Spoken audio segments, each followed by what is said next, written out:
Hola, ¿qué tal? Vamos a ver el tema de prueba de hipótesis. En este caso es la prueba de hipótesis sobre una media poblacional. Vamos a hacerlo en dos partes. En este primer video vamos a hablar solamente de conceptos fundamentales y el esquema general de la prueba de hipótesis. Y en la segunda parte ya veremos ejercicios y ejemplos prácticos. Al final de este video les dejo el enlace hacia la segunda parte. Sin embargo, esta primera parte es necesaria para comprender la teoría básica necesaria para abordar ya los ejercicios prácticos. Empezaremos recordando que una hipótesis es una suposición que se propone como argumento y que está sujeta a probarse para determinar si podría ser verdadera. Como ejemplo, vamos a mencionar el siguiente caso. Dice, el gobierno estatal ha afirmado que los padres de familia de los alumnos de nivel básico tienen un ingreso medio de 10,000. Sin embargo, la SEP tiene sus dudas respecto a este dato y desea comprobar su veracidad. En este caso, la SEP cree que el ingreso es menor. O sea, la SEP duda de que realmente los padres tengan un ingreso medio que alcance los 10,000. Bien, como es muy difícil o imposible comprobar ese dato con toda la población, lo que hacemos es obtener una muestra. Recordemos que al conjunto total de los elementos le llamamos población. Cuando esta es muy grande es imposible encuestar a toda la población, entonces recurrimos a lo que es una muestra. Obtenemos una muestra que sea representativa de esa población y vamos a obtener una media muestral. Recordemos aquí que la media que obtenemos de la población le vamos a llamar media poblacional y a la media que obtenemos de la muestra se le llama media muestral. Cuando obtengamos la media muestral es muy difícil o imposible que nos salga exactamente el mismo valor que se está suponiendo como media poblacional, es decir, va a ser imposible que me salga aquí como resultado 10,000. Lo que puede pasar es que me salga o poquito más o poquito menos. Es decir, que puedo yo obtener un valor sobreestimado o un valor subestimado. Bien, pues en esta situación debemos nosotros determinar si la afirmación que dice el ingreso promedio de los padres de familia es de 10,000 pesos es verdadera o es falsa. Una afirmación como esta, cuya veracidad se intenta probar, se le conoce como hipótesis y el procedimiento para realizar esta evaluación se le llama prueba de hipótesis. Entonces, concluimos que la hipótesis es una afirmación o conjetura acerca de un parámetro de una o más poblaciones y que está sujeta a verificación. Y la prueba de hipótesis entonces es aquel procedimiento basado en evidencia de la muestra y la teoría de probabilidades para determinar si la hipótesis es una afirmación razonable. Aquí vamos a manejar los primeros dos conceptos. Tenemos la hipótesis nula. ¿Qué es la hipótesis nula? Es cualquier hipótesis que se desea probar y se va a denotar como H sub 0. Es decir, esta va a ser la creencia a priori. El ejemplo que vimos hace un momento, la hipótesis nula sería que los padres de familia tienen un ingreso medio o promedio de 10,000, ¿sí? Y por otro lado tenemos la hipótesis alternativa. La hipótesis alternativa es la hipótesis que se acepta cuando la hipótesis nula es rechazada y se va a denotar como H sub 1. Es decir, esta va a ser la hipótesis del investigador y es contraria a la hipótesis nula. Si yo en el papel de investigador quiero verificar si esta hipótesis puede ser aceptada como verdadera, entonces yo voy a tener una hipótesis alternativa que será lo contrario, ¿no? Si la hipótesis nula, por ejemplo, era que los padres de familia tenían un ingreso medio de 10,000, bueno, pues la hipótesis alternativa será lo contrario. Y lo contrario en este caso es que el promedio de los ingresos es menor a 10,000, porque eso era lo que creía la SEP. Ahorita lo vemos más adelante. Al evaluar la hipótesis pueden surgir uno de dos resultados. La primera opción es que acepte la hipótesis nula. Eso significa que la afirmación original es verdadera. La otra opción es que se rechace la hipótesis nula. Eso significará que la afirmación original es falsa. Si la hipótesis nula se rechaza, entonces se estaría tomando por válida la hipótesis alternativa, que sería el ingreso promedio de los padres de familia es menor a 10,000 pesos. Bien, una prueba de hipótesis es un procedimiento estadístico que permite aceptar o rechazar una afirmación hecha con respecto a un fenómeno o a un suceso. En cambio, una prueba de hipótesis estadística es tomar la decisión de aceptar o rechazar una hipótesis nula, cuantificando la probabilidad de cometer un error al tomar esta decisión y usando un criterio arbitrario preestablecido. Aquí viene la clave de todo este tema. Vamos a tomar una decisión, pero vamos a cuantificar también la probabilidad de que yo como investigador cometa un error al tomar esa decisión. En este caso, regresando al ejemplo original, teníamos como hipótesis nula que el ingreso promedio de los padres de familia es de 10,000 pesos. Esa era mi hipótesis nula. Entonces, mi hipótesis alternativa será que el ingreso promedio de los padres de familia es menor a 10,000 pesos. Y lo vamos a representar simbólicamente como observamos aquí. Tenemos que la hipótesis nula dice que la media poblacional es igual a 10,000 pesos. Por el contrario, la hipótesis alternativa dice que la media poblacional es menor a 10,000 pesos. Recordemos otra vez que la letra mu sirve para representar a la media poblacional, que es la que estamos queriendo verificar. Y la X barra va a representar o va a simbolizar a la media muestral, que es la que obtenemos de la muestra. Regresando al ejemplo otra vez, tenemos aquí la población. De la población hemos obtenido una muestra y vamos a suponer que de esa muestra obtuvimos su media muestral y nos dio como resultado 9,720. ¿Sí? Aquí tengo yo que la media muestral fue igual a 9,720. Supongamos que tomamos una muestra de 30 padres de familia, por ejemplo, ¿no? Y me dio ese valor. Entonces, aquí la pregunta clave es, ¿se puede concluir entonces que el ingreso medio de los padres de familia es menor a 10,000? ¿Por qué? Porque aquí me dio un valor menor a 10,000. Entonces, con esto ya es suficiente para determinar que el ingreso medio es de 10,000. Es decir, con esto ya es suficiente para que yo pueda decir que la hipótesis nula es falsa y no aceptarla. Aquí tenemos que observar un principio básico. Y este principio dice que la hipótesis nula se rechaza si los datos ofrecen suficiente evidencia para no considerarla verdadera. Entonces, imaginemos lo siguiente. De la población obtengo una primer muestra, llamémosle la muestra 1. Y a esa muestra, que vamos a suponer son 30 padres de familia, obtengo la media muestral y me dio 9,720.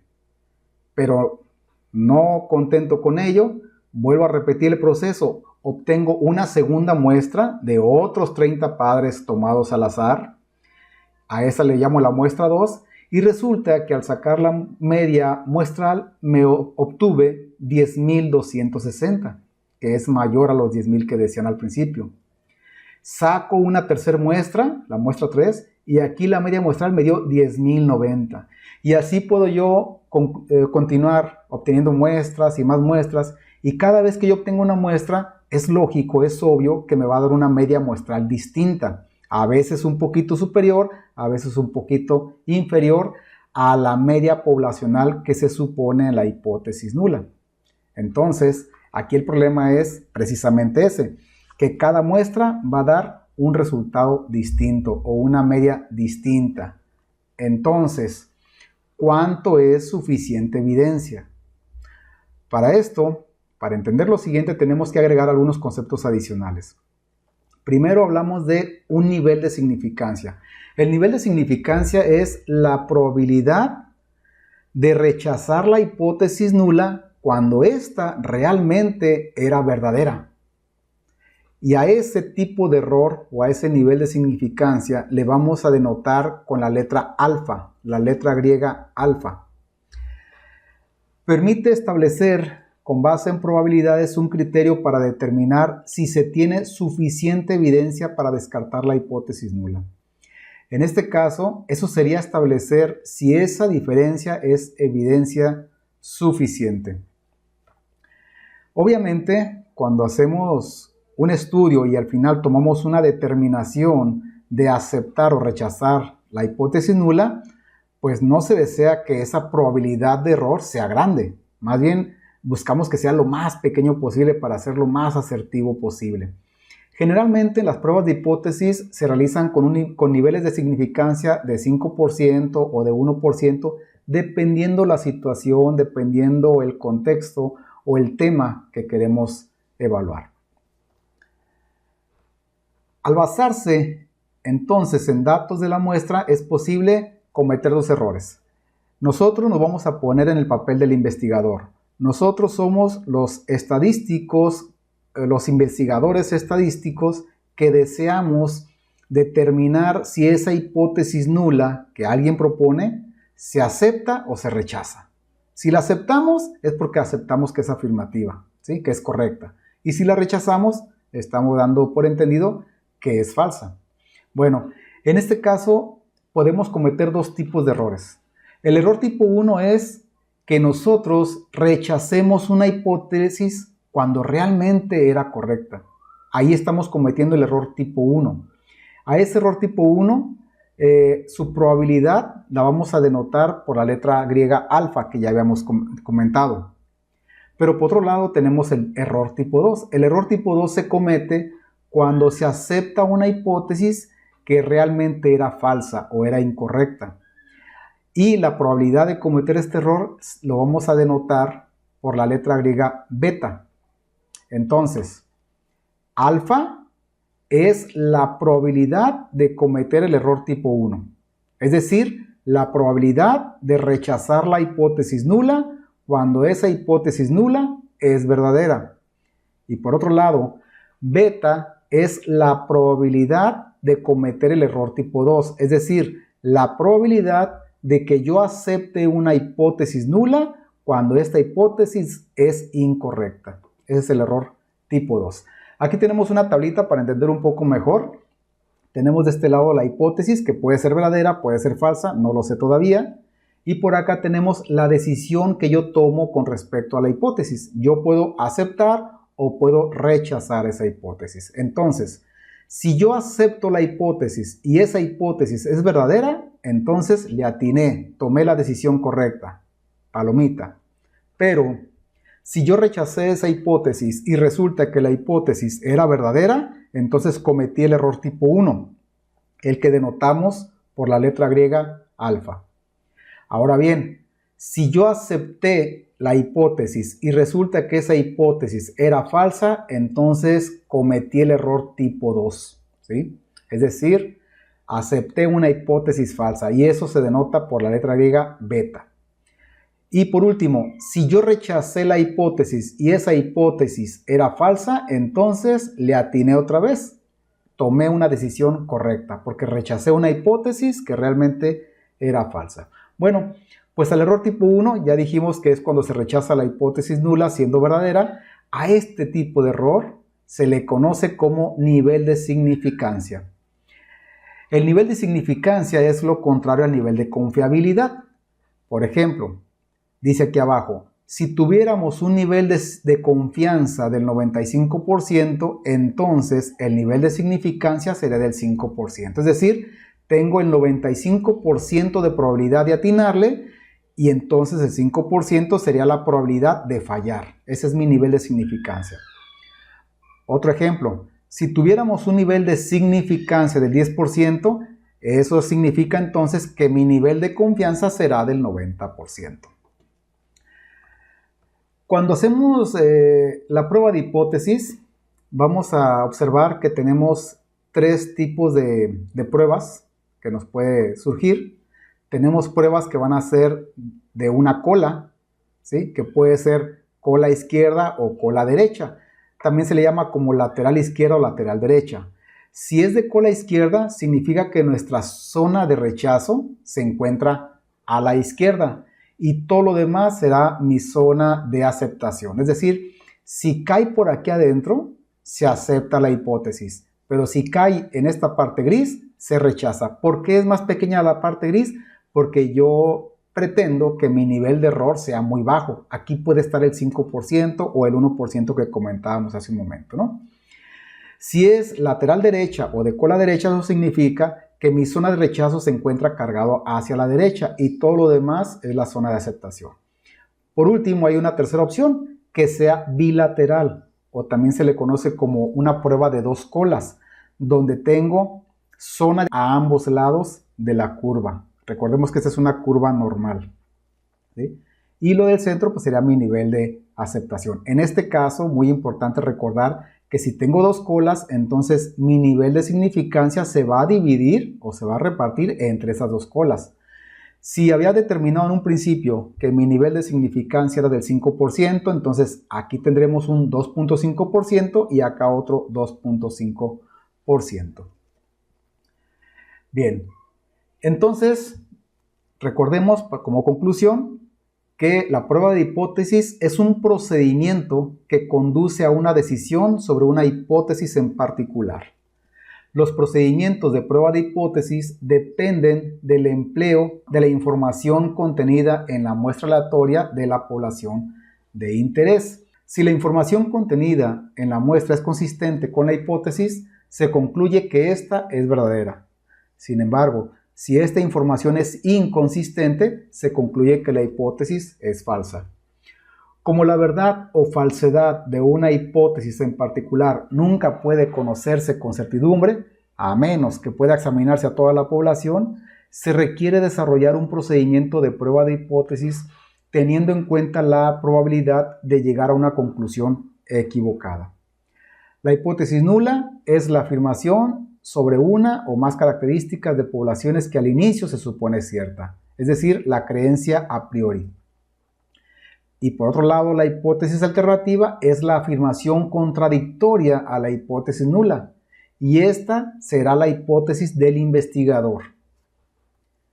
La hipótesis nula se rechaza en favor de la hipótesis alternativa solo si la evidencia muestral sugiere que la hipótesis nula es falsa. Si la muestra no contradice debidamente a la hipótesis nula, entonces se continúa creyendo la validez de esa hipótesis nula. Por último, las dos conclusiones posibles de un análisis de prueba de hipótesis solamente son rechazar la hipótesis nula o aceptar la hipótesis nula. Es decir, al final de todo el procedimiento, la única conclusión va a ser: yo como investigador acepto la hipótesis nula o rechazo la hipótesis nula. Bien, este es solamente parte de la teoría, de los conceptos básicos. Vamos a continuación a hacer algunos ejercicios prácticos para que se entiendan mejor. Por lo pronto aquí terminamos el primer video. En el segundo video hacemos los ejercicios.